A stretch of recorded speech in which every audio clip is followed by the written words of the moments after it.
What's up, folks? We're here with a new episode of Talking Shizzle, and I'm super excited to talk about food today with Adam Reed. He is the VP of Marketing at Dilla's Quesadillas. And You said it right.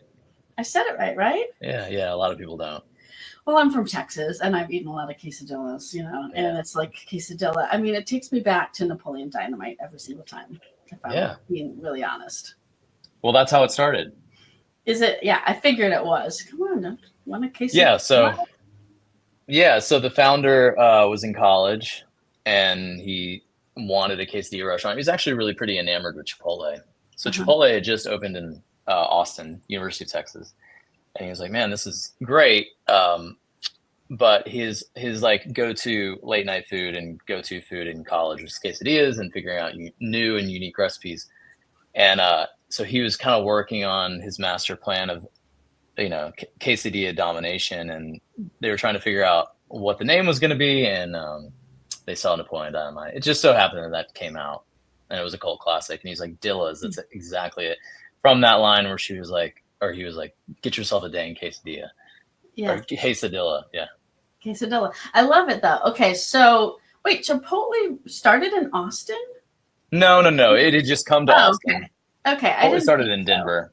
Yeah, I thought so. Okay. So let's talk about, so you've been in the restaurant marketing industry for quite a while and I'm probably get this wrong.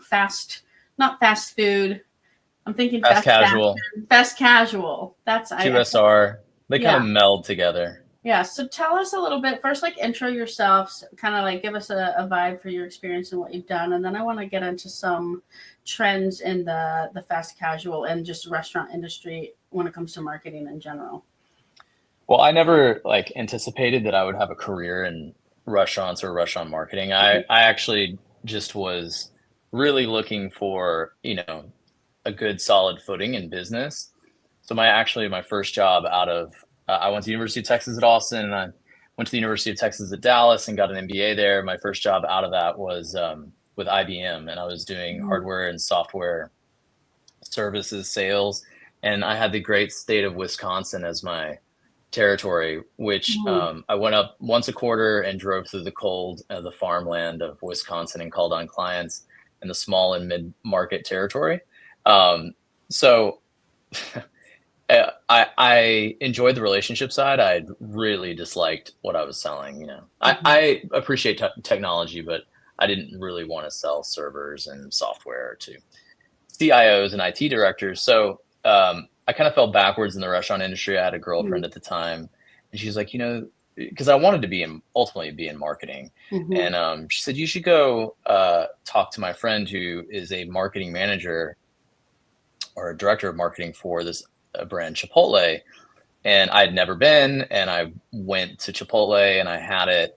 And I was like, man, I really don't like it. And it was mainly because I got the wrong thing, But I think I got like a burrito, but I got hot salsa on it. And I'm not like a spicy person, but it just looked red. I was like, oh, that red salsa looks good. Yeah. And they didn't explain to me what it was.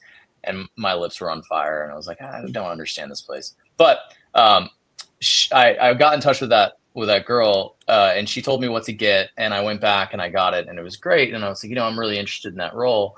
And at IBM, I was working in like a 3x3 cubicle space, and calling on clients is just not fun. And when I started interviewing with Chipotle, they had me do like an in-restaurant experience, and I was dicing jalapenos in the back of the house at 7 a.m. and I had music like just blaring in my face. I was like, man, this is great. This is exactly what I want to be doing, because I was just out of that kind of boxed in environment. So I fell backwards into Chipotle, got that job, did local store marketing with them. And then, that was kind of around when they were up and coming. They just went public, had a lot of locations, but they were really expanding into new territories. Was there for a few years. And then I also found Raising Canes by circumstance. That same girl who was my manager at the time, after I'd been there 3 or 4 years, said, well, let's go meet for our annual meeting at this new place called Raising Canes. I was on this like health kick, and I was like, oh, it's fast food. I pulled up and I saw the drive-through. I was like, oh, this is fast food. I can't eat here. But walked in, and it was just completely unique, completely different. They had only had about, when I went there and tried it, probably 60 locations, and they just entered the Texas market. They were mainly out of Louisiana. Mm-hmm. And I just grabbed my resume off my apartment desk and walked over to their office, found out where their office was. And I said, hey, look, this is a great restaurant concept. I would love to work here at some point. They're like, we don't have any marketing positions available. A year later, they called me, and I went to work for there. And I was there for 11 and a half years through explosive growth. I probably started at restaurant number 80. And when I left to come to Dilla's, it was close to 700 restaurants. So about 10x growth over about 11 and a half years. So I saw a lot of change. And then also it was just a really great time for restaurants to grow. And then now I'm at Dilla's. Dilla's a startup and has 11 locations. And the founders are married, and they're great. They're polar opposites. I could never, I don't think, work with my wife in a business like they work, but it works for them. And they're doing a great job. And Dilla's Quesadillas just focuses on, quesadillas as the hero. Only quesadillas. Like, we're not doing any tacos, no bowls, nothing. No tacos. You can get a salad. So you can make any Dilla a salad. We do have side dishes like gorilla fries, which is basically like really good cheese fries. It's a little bit of an American sling on a quesadilla. So the recipes are all pretty American sounding. We have some with like French fries and ground beef and bacon. And so they're very kind of like indulgent, familiar recipes for a quesadilla. It's just using the quesadilla as the vehicle. And you guys are only in Texas? Or are you Texas and Louisiana? Texas, Louisiana, yeah. East Texas. There are other markets, and we're kind of hybrid growing, so franchise and company-owned growth. So there are other franchise states that are available, and we've got some interest, primarily in the SEC, if you will. Okay. Yeah, I think you and I talked about that when we first met. Yeah. So my son loves. So I don't live in Texas anymore, but I grew up in Austin. Also went to UT, like you. Maybe we were there around the same time. I don't know. Okay. Yeah, and so whenever I go back to Austin to see my parents, my brother, like all my family lives in Texas still. Raising Cane's is like top on the list for my kids. Oh yeah. No, like they're literally like they'll talk to me for a month before the trip. Like, can we go to Raising Cane's right after we get there? Like right after we land at the airport? I'm like, I gotta get a car first. Yeah, okay, but it's a great business. It was a great business to hop on board after Chipotle. Chipotle had a cult-like following, and then Cane's, after a while, really started harnessing that too. And I think a lot of it is how true they were to who they were. I mean, it's a very authentic and genuine business. And then I also think a lot of that too was the fact that, they just delivered consistency in the product. They kind of cornered that market. There were other chicken finger places. They're just doing it better and really honing in on that one thing. And they didn't get distracted by a lot. Yeah. Okay. So I wanted to ask you about that. So you started there when they had 80 stores, and then were there all the way up until they had 7. So that's massive growth. What were some of the things that you, in marketing, at a business that's just growing like crazy like that you saw helped to scale and grow the brand? And then what were maybe some challenges that you experienced over those years? So I think I'll start with what helped that business to grow. I think that operationally it was an operations driven business. So there are marketing driven businesses that really just try to eclipse year over year percentages off of LTOs and releasing new product and kind of hopping on the latest thing. And typically from an operations perspective, that can pull the team in all sorts of different directions. And then the team can wind up churning and turning over. And then that all yields to like a poor customer experience. And then there's bad reputation. And then it's hard to like macro scale. Cane's, and I think Chipotle too, both of them. Cane's, when I came on board, did have franchisees, but they were strategically placed franchisees. They're mostly north of the Mason-Dixon line. And then, most of the company-owned restaurants were down south. In Chipotle, all company-owned. So there's a lot of control over the operational performance of the restaurant. And also they knew that they had something that was a unique vehicle that really there was space in the industry to capitalize upon it and make it something special. So those are the things that were done right. From a marketing perspective, a lot of it was just leaning into what we're really good at. What are our differentiators? When it was Chipotle, when I was at Chipotle, they had a sign that said gourmet burritos and tacos. It was a part of their signage. They also did a really good job, Chipotle did, of kind of running away from the rest of the industry. They ran away from like, you know, a lot of the pricing stuff that was going on. They ran away from a lot of like the LTOs are like, no, all we're going to do and focus on is communicating the fact that we are gourmet burritos and tacos. And Chipotle or Cane's did the exact same thing. All they really stuck into communicating was premium chicken tenderloins, you know, fresh, never frozen. That was a huge deal. And quality chicken finger meals. That's what we do. That's what we offer to the customer, and we're going to be the best at it. So typically the brands that I've resonated with have had some sort of niche. Dilla's is the same way, you know. We're going to focus in on quesadillas. We're going to be the best at doing grilled to order quesadillas. Crispy shell, gooey cheese, the best product we can find. And we're really going to try and make that the driver of the business. It was less about the marketing piece of it was really important, but it was really how do you capitalize on the message? And, you know, marketing is a percentage of converting the number that you can get in front of, particularly in your core demographic, you know? Yeah, I like to focus on the message. And then you also said something about consistency, like a really consistent product. I think that's like what keeps that's the hardest thing to do. It's so hard. Yeah. That's the hardest thing to do. I think Chipotle had that a little bit cornered because, in a way, because, you know, the customer's watching it getting made in front of them, you know, that's to a benefit and also to a detriment. Yeah. Dependent upon who is making your food, right? And also what the kitchen looks like. You have an exposed kitchen, you have exposed team, all that good stuff. And I think that Cane's, when I walked into a Cane's, it was like this little slivered window. Yeah, you don't see much. It's very secretive. Yeah, it was when you see the product, you trust the product because you're like, oh, that product looks really good. You know what I mean? And I think over time, Cane's did a really good job at kind of telling people what they were doing back there, you know? Yeah. And all those kitchens are impeccably clean. But I think with Chipotle, it was obviously more exposed. They've become less exposed, I've noticed. You know, I'll walk in and the grill's right there, but there's a big wall. Didn't used to be that way. It was like, here's the line, here's the grill, here's everything behind it, and kind of seeing the prep area. Yeah. But yeah, I mean, I think that the convenience part of it was huge for that time frame, and I also think the communication of quality and how you did that. Yeah.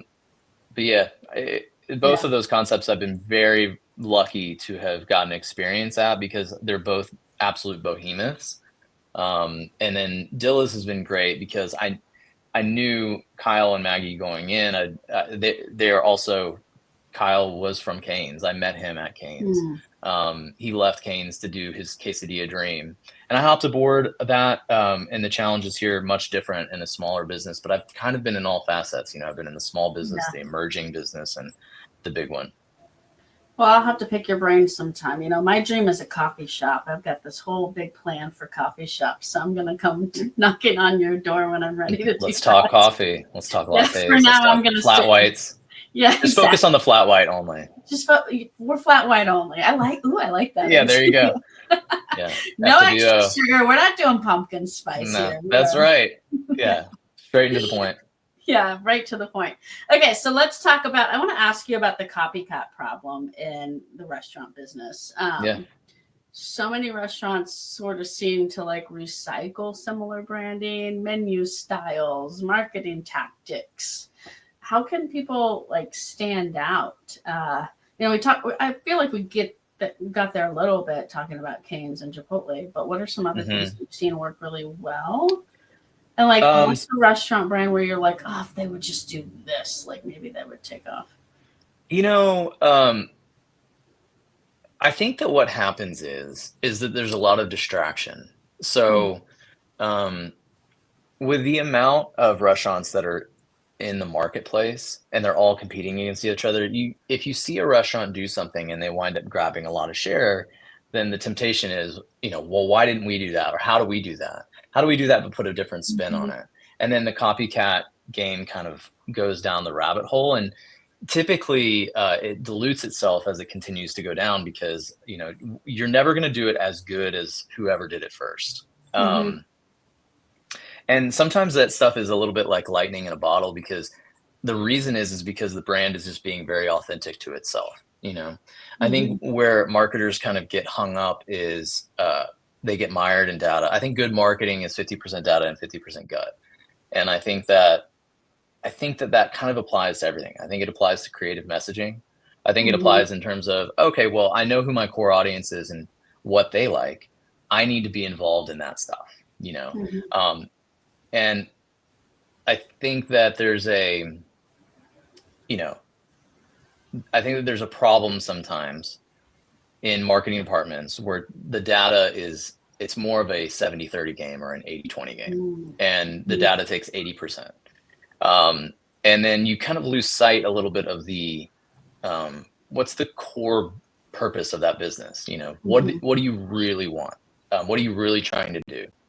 And then also who you're really trying to communicate with, and what do they like? And outside of that, what feels right? Is it cool?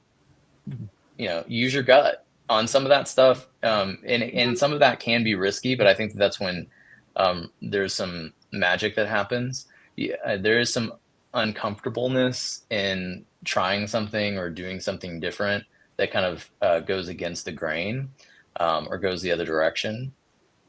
And I think that's where marketing departments and even brands to a specific extent can really make a leap. Yeah. What's one that maybe you've seen that you think like, wow, that was cool that they went there? I think if I had to like really think about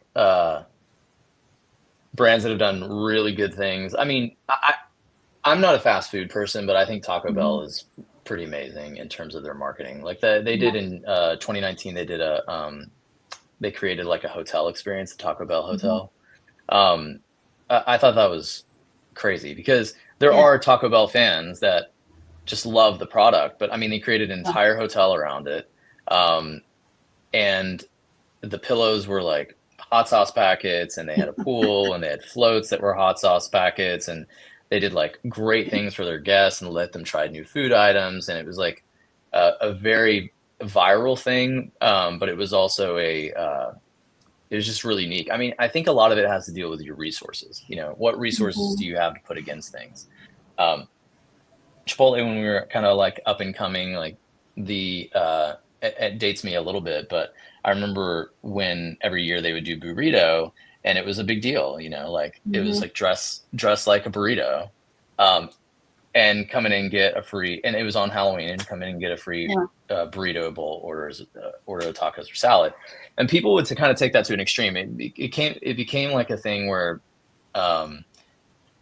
there was sorry, no one's dismissed.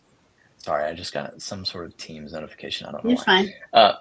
Yeah, but it became a thing where people would come in and they would just wrap their pinky in foil, and they were like, "See, I dressed as a burrito, so can I have a Really? Yeah, like they try and game it. They kind of try and game it, and but they would still get it. So it was a great way to like, trial. And I also think getting people talking about your brand, especially if you have a cult-worthy brand, those are the things that I've seen that have worked really, really well and have created a lot of, excitement. Yeah, I love it. Okay, so let's talk a little bit about messaging. Like, let's go a little deeper on messaging. You mentioned it before, messaging that sticks. And let's also talk a bit in that around the state of the world today. Like, what are you seeing in terms of, like, it seems to me like based on our little bit of our offline conversation, fast casual restaurants are experiencing a little bit of a decline. How can people work around that? And why is that happening right now? Yeah. So, I think that the appeal of fast casual and QSR in the past, particularly through the 2010, 2019 era, was the price point. I mean, I think it was price point and quality and convenience. Price point, quality, and convenience, those three things. Quality has maintained, but I do think as commodities have taken a lift, there have been some cuts around how do we still make a quality product, but maybe cut some corners. So there's some of that. I also think that there's been some pricing. Everyone's had to take price. So the industry, it's really hard in a, consumer-facing industry where the consumer is feeling it in their pocketbooks, but the business is too, and the business still has to make money. And restaurants are already very like low margin business, and so they have to take price, and they do the best that they can in order to take the price that makes the most sense.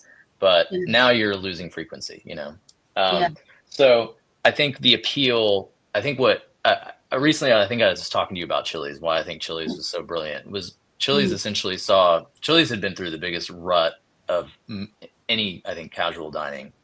They've done two things recently. They've gone back to their core products and the things that make them really good, kind of like, the Chipotle or the or Cane's or whatever. They had core set menu items that made them like really, really great. So they've really focused on that. And then the second thing they did is they recognized the pricing game was getting really tight. So QSR and fast casual had to continue to take price. And they kind of caught up with casual dining, and they just basically said, hey, we can compete at that. So they put out that 3 for Me deal for $10.99. It's like $10.99 is kind of a steal. It is. And it's almost better priced than most fast casual or QSR. So they really had started eating up some market share. And I think I talked to you also about how people are so discerning with their dollars now, through social media, they're able to cook more at home because recipes are easier and everyone's throwing recipes out. So they're going to cook a 1-pot pasta and eat on that for 2 or 3 nights. And then they're going to save their money up and go have like an experience on the weekends. So you see it through the week, and you see it through how people are actually behaving when it comes to where they're going to put their money. So it's made it a little bit of a challenge. I think trying to break out of that through messaging is, again, really understanding who your core audience is, and then being involved in what they're involved in, care about what they care about, particularly on a community hyper local level.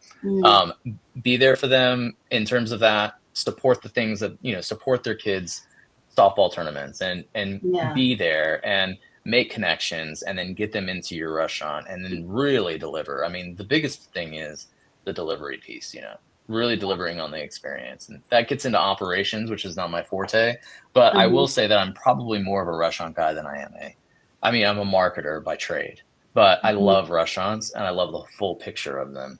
And I think that's kind of where you can get dangerous in messaging if you understand that. Yeah. I think all of this, it's funny. I'm just like thinking about personally too, my experience. I actually noticed Chili's. I live in a small town now in Boone, and there's one Chili's, one Chipotle. There's like one of everything. There's only one. No Dillas yet. There's no Dillas yet. I hope. I would eat there a lot. So the Chili's was like basically dead. It was basically dying. And all of a sudden we've noticed it's very busy there all the time now. And I think you're right. We were commenting, like trying to figure out why. There was even like a 30-minute wait recently at Chili's, and we were like, this place was about to shut down, like 8 months ago, and now it's like booming. And I think it's that thing. They did bring back that kind of stuff that I used to remember getting at Chili's. I think that there's a nostalgia going on in the country right now too, and I think capitalizing on some of the nostalgia is really important. And Chili's is nostalgic. I mean, they've been around for forever. So I even saw recently there were some influencers that were doing like it was like, I just got this new hot reservation at one of the hottest restaurants in town. Come with me to Chili's. This was really difficult to get in, and it was really funny because there's so much of that in the influencer world, but they were applying it to Chili's, and I thought that was really smart. It was basically making fun of that culture, but putting it in a Chili's where they're like, try this Presidente margarita. It's incredible. Yeah. You know, I hear they don't make very many of these. I mean, it's just really funny. They made it kind of like it was supposed to be exclusive, but it wasn't. So it's great. That is funny. And the Presidentes are not bad. So, okay. I want to talk, kind of close it up with pushing boundaries. Okay. So you mentioned a little bit about, and yeah, we live in this Instagram, you know, TikTok world where I save lots of recipes on Instagram, like probably 10 a day. I do too. I save a ton of them. But how many do you actually revisit and make? Not that many. Yeah. That's like maybe 10% for me. Maybe. Yeah, exactly. So it does sort of like give me ideas that then usually I pick from the back of my mind when I'm like, okay, what do I have in the fridge today to make for dinner? And then I'm like, I can maybe put these things together because of, you know, those like 10 different videos that I saw. But it's all with sun-dried tomatoes. Yeah. All with sun-dried tomatoes, heavy cream, and some sort of pasta. You know, I did something similar last night. My son, I ended up making basically like an Italian fried rice with rice and tomatoes and chicken. Because my son was like, "Why don't you just throw this stuff in too, Mom?" I was like, "That's a good idea." The one-pot recipes are great. Yeah, I love them. So food porn is a thing. People want to see. People want to look at food online. If you are marketing food, how can you do it to where it's not overdone? You know, like I wonder if some people sort of overdo it a little bit in terms of like restaurants or businesses you see marketing food. And how do you kind of create a sustainable brand in the food industry on social media? And not put these are big questions. I mean, you can answer something else if you want. Well, no, I like it. I think that again, the business has to be more than about just the food product, you know. So at Cane's, it was being actively involved in the communities and it was supporting the communities. And then it was also, you know, very into making sure that the crew were taken care of. At Chipotle, it was food with integrity. And it was really talking about their big mission was changing the way people think about and eat fast food when they were coming out because, you know, they were a big mover and shaker in that regard. I think that you have to be just about something else, you know. You obviously need to sell your product, but there are other layers to the onion that when you peel them and someone wants to know more about the brand, there are other things that they're involved in. Here at Dilla's, it's building community through Primo Quesadilla meals. So still very hyper localized, but being a place where people can connect with each other. And we even have a campaign out right now that's connecting over quesadillas, and it's kind of a little bit more of a catering message because it's driving. 85% of our business is done offsite. It's not even done at the restaurant. It's people like taking out big quesadillas, sharing them with friends, and I think that there's that piece of it. And in terms of social and how it's done, I mean, it can't all be in the restaurant. It can't all be food in the restaurant, overindulgent things that people aren't necessarily eating or why they really come to you. And I do think adding some personality, like Kyle, who's our founder, really likes to be involved in the shoots. And I think it's great for him to be involved because he has essentially the story of where this came from and why it came. We put it together and here's why it's really good. And here's a good thing that you can do with it. And it makes it interesting. I think good social media involves a lot of really genuine and authentic things with customers. And I also think there is an influencer space, but I think really making sure that the influencers that you engage with also kind of, you got to vet those people really well and make sure that their content is something that you would want to feature, that it's not the same, that it's engaged well. There are a lot of the follower trap can be a really big thing for brands on social media, just trying to grab the people with the most followers. Really, you got to look at their engagement rates, and even if they're micro influencers, if they're targeting if they're targeting your customer, and knowing your customer really well, then there's someone probably to engage with. So I think it's a lot of that. I mean, the food shots over and over and over and over and over again are only as good as what's actually delivered at the restaurant. You know what I mean?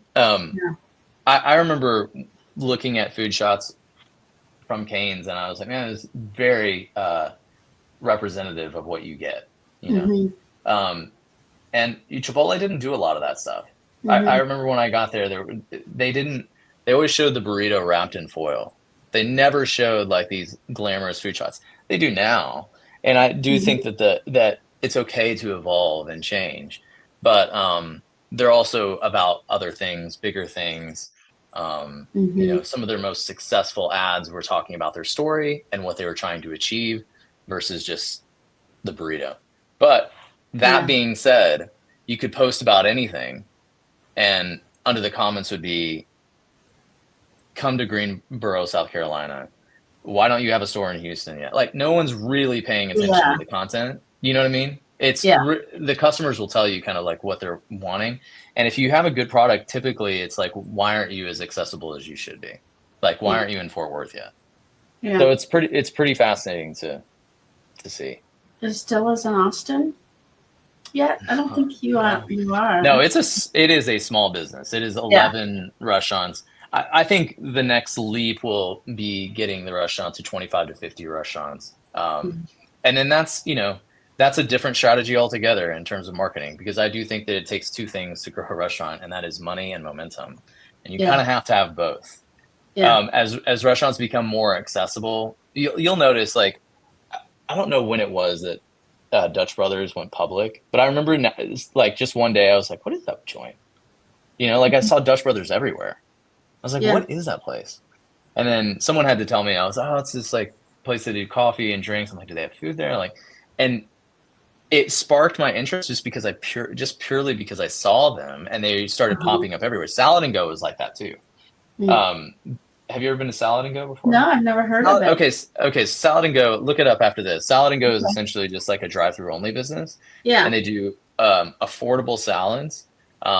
And the reason they're affordable is because they have a giant commissary where they're able to, where they strip out the middleman. So they're able to, there's no, they have their own distribution and logistics and like that. So they're able to keep the salad costs low, but it's quality product, really playing in on the value, but they take up a very small real estate footprint. So they're able to pop up kind of all over the place. And there is some momentum in that. The accessibility of a restaurant, there is some momentum, but you have to be able to deliver the product consistently. So the money part comes in the real estate game, which is a whole other story, which is a nightmare. I can only imagine. Yeah. Well, I think this has been really, I've learned a lot because I do. Oh, great. I live so much of my marketing life in the SaaS, sort of B2B space. And I love talking about, B2C spaces and industries, and just having some fun conversations about food and like learning about new stuff. So I think it's been really good. I also think that for marketers listening, like the principles apply no matter what you're marketing. There's a few things that Adam said here today. He talked about messaging, having messaging on point and relevant messaging. He talked about community, and that is something that I talk about all the time when I'm kind of giving presentations on brand. So I think whether you're marketing a restaurant, whether you're marketing shoes, whether you're marketing a nonprofit, whether you're marketing some enterprise, SaaS platform, messaging, community, and being relevant to your ideal customer profile is really being authentic, not getting scared and getting too like mired in the data, because I think authenticity, I think customers, because they're consuming so much, I mean, people are dead scrolling like crazy, right? Yeah. And I think because you only have such a small amount of time, a small window, the attention spans of customers are just like fleeting. So a lot of it is creating the most impactful message for that small moment of time. The last thing I'll say about it is, this is not a restaurant ad, but I'm a guitar player, and I was recently like very interested. So I do like John Mayer. I'm a blues guitar player. Okay. Just on the side, and I saw this ad for Ernie Ball strings, and it was basically like an ASMR ad. And it's like the one ad that's kind of like stuck with me. Now, I won't buy these strings because I'm very loyal to my strings, but I did watch the entire ad. And I don't know if it's because I was a marketer, because like it just piqued my interest. But the ad for these strings, for these John Mayer strings, were his music playing in the background. And then it was these strings like pulling through a guitar, and that sound is very familiar to me. It was like the pack of strings like falling down onto a guitar string that already been strung. It was just like all of these like very intense sounds with his music playing in the background and then promoting his string. And I was like, man, that like had my attention. And I think it had my attention because it was kind of slow, it was meaningful, it was purposeful, and it had some sort of, authenticity to it, what a guitar player is. And I was like, man, that kind of ad needs to be adopted through other industries. I love that. That's great. So look it up. I'm going to go look it up. Yeah. That's awesome. Well, Adam, if people want to find you online or anything like that, get in touch. What's the best way? Well, really just LinkedIn. That's kind of like where I live my professional life, is LinkedIn. So Adam T. Reed, I believe, is the handle there, linkedin.com/Adam T. Reed. And then, that's the best way. And if you're in DFW, go to Dilla's, have a quesadilla. Yeah. Already. Yeah. Come have a dang quesadilla. Why don't you? I have to take a flight to have a Dilla, so I don't know. Well, let me know. Yeah, let me know when you're in town. When I'm around, I'm gonna let you know. Yeah. And thanks for joining today. I hope this was helpful, guys, listening. Until next time, go get all that shizzle done. Yeah, it was really fun.